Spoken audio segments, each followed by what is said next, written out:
بسم اللہ الرحمن الرحیم۔ مجھ سے ایک بہت بڑا گناہ ہوا تھا کہ میں شادی سے پہلے حاملہ ہو گئی تھی اور یہ بات ماں کو معلوم نہ تھی۔ انہوں نے میری شادی اپنے ہی بانجے سے کروا دی۔ میرا شوہر دوسرے ملک میں رہتا تھا۔ جب میں نے چپکے سے بیٹا جنا اور اسے کچرے میں پھینک آئی، ابھی میں گھر میں داخل ہی ہوئی تھی کہ میری ساس میرے پاس آ کر بولی، تو تم نے بچہ پیدا کر کے اسے پھینک آئی۔ یہ سنتے ہی مجھ پر قیامت ٹوٹ پڑی۔ میری ماں میری شادی کی تیاریوں میں لگی ہوئی تھی۔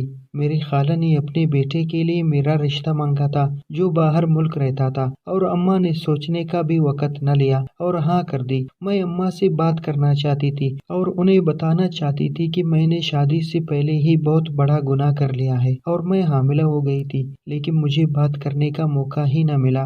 دراصل یونیورسٹی میں ایک لڑکے سے میری دوستی ہو گئی تھی جس نے مجھ سے شادی کا وعدہ کیا، اور اس وعدے کے مارے میں نے آنکھیں بند کر کے اس کے ساتھ ہر جگہ چلی جاتی، اور ایک دن مجھ سے ایک بہت بڑا گناہ ہو گیا۔ میں نے اس لڑکے کو شادی کے لیے کہا، مگر وہ مکر گیا اور فرار ہو گیا۔ یہ بات صرف میری قریبی سہیلی کو ہی خبر تھی۔ اس نے کہا کہ اچھی بات ہے، اگر تیری شادی ہونے والی ہے اماں کو کچھ مت بتانا، شادی کے بعد موقع دیکھ کر اس بوجھ سے نجات حاصل کر لینا۔ مجھے مشورہ اچھا لگا، اس لیے میں نے اماں کے بانجے سے شادی کر لی۔ شکر تھا کہ وہ شادی کے چند دنوں بعد ہی بیرون ملک چلا گیا، اور جتنے دن وہ یہاں رہا میرا اس سے آمنا سامنا ہی نہ ہوا۔ نکاح کے بعد سے ہی وہ دوستوں کے ساتھ گھومنے نکل گیا اور وہیں سے باہر چلا گیا۔ میں شادی کے کچھ دنوں بعد ڈاکٹر کے پاس گئی تو اس نے کہا کہ وقت زیادہ ہو گیا ہے، اگر ابارشن کروایا تو تمہاری جان کو بھی خطرہ ہے،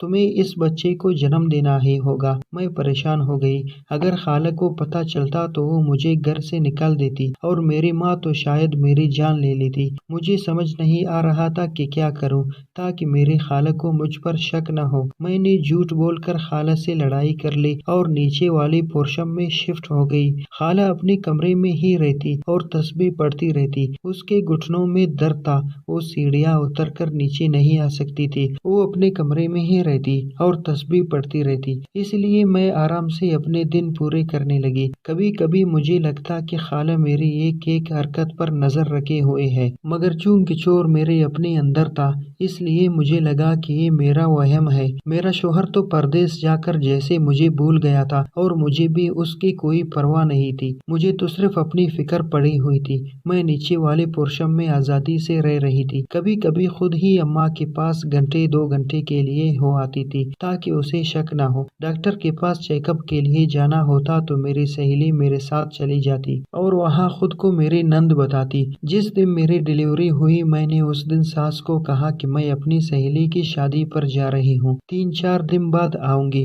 گھر سے میں سہیلی کے ساتھ اسپتال چلی گئی جہاں میرا بیٹا پیدا ہوا۔ وہ بہت خوبصورت تھا لیکن میں اسے پاس نہیں رکھ سکتی تھی۔ 2 دن اسپتال میں رہ کر میں گھر آنے لگی تو راستے میں ہی چپکے سے بچے کو کچرے دان میں پھینک کر گھر چلی آئی۔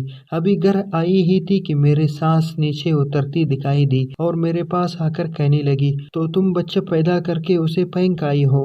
یہ سنتے ہی میرے سر پر قیامت ٹوٹ پڑی۔ ساس کو کیسے پتا چلا یہ سب؟ میں نے تو اپنی طرف سے بہترین پلاننگ کی تھی۔ ابھی میں یہ سوچ ہی رہی تھی کہ پیچھے سے اماں کی آواز آئی، آپا میں بچے کو لے آئی ہوں، یہ بدبخت بچے کو پھینک دے گی تو سارے مسئلے حل ہو جائیں گے۔ میں جھٹکا کھا کر پلٹی، گویا میری ماں بھی سب کچھ جانتی تھی۔ میری ماں آگے بڑھ کر کہنے لگی، تیری دوست نے پہلے دن سے مجھے سب بتا دیا تھا۔ دل تو یہی چاہ رہا تھا کہ تجھے تیرے گناہ سمیت اسی دن زمین میں دفن کر دیتی جس دن مجھے تیری حقیقت کا علم ہوا، لیکن شکر ادا کر کہ تیری خالہ نے مجھے وقت پر روک لیا اور اپنے بیٹے کا رشتہ پیش کر کے میری اور تیری عزت کا برہم رکھ لیا، ورنہ میں کسی کو منہ دکھانے کے قابل نہ رہتی۔ تجھ پر ظاہر اس لیے نہیں کیا کہ تجھے رخصت کرنا ضروری ہو گیا تھا۔ خالہ کہنے لگی، لاؤ یہ بچہ مجھے دو، اسے کچھ دن میں سنبھالوں گی، کیونکہ اسے جب اپنے شوہر کی حقیقت معلوم ہوگی تو یہ بستر سے لگ جائے گی۔